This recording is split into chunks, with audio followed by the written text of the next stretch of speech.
Alam mo yung pag nakita mo yung food, kamukha niya yung nasa poster? Diba madalang lang yung ganyan? Ito yung nagtrending na naglalakihang fresh lumpia na talaga namang dinadayo at pinipilahan pa sa Binondo. Isa nga rin ako sa mga nakikipila dyan kahit gaano kahaba. Pero good news kasi ngayon hindi na natin kailangan pumunta sa Binondo, dito lang sa Angeles meron na. Baha!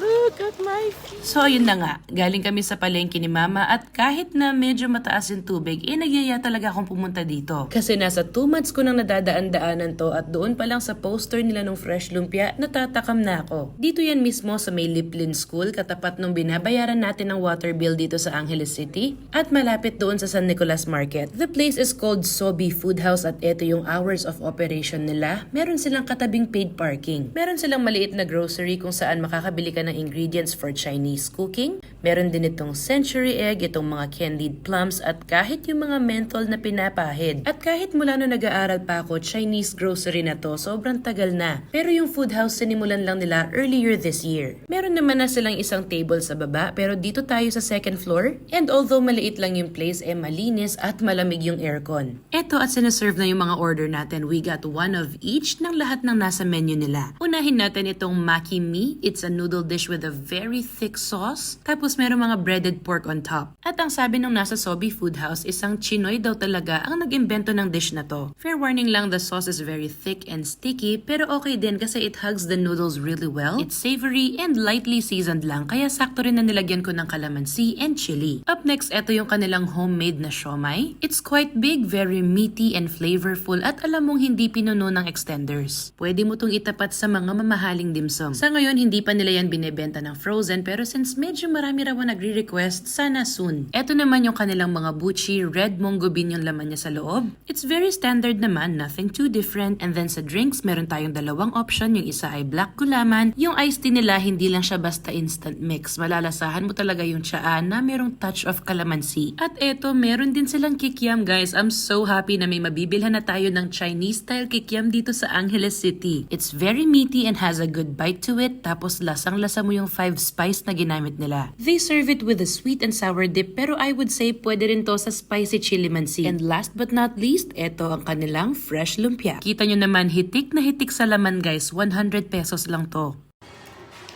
Ang sarap! Ang dami niyang gulay and then the mix of textures is really good kasi you get crispy bits from crumbled fried noodles tapos meron ding nuts. At kung magda-dine-in ka, you can add as much sauce as you like. And for someone like me na nakompleto na yung Binondo food crawl at madalas na nagbabalik doon para mag-food trip, let me tell you na yung lumpia na to mas masarap pa nga dun sa ilang binebenta nila doon. Sana eventually magkaroon din sila dito ng matchang at saka yung mga almond jelly na drink kasi gustong gusto ko yung mga yun eh. So sa lahat ng gustong ma-experience yung Binondo style food trip pero hindi makabiyahe, itry nyo na rin itong Sobi Food House and enjoy!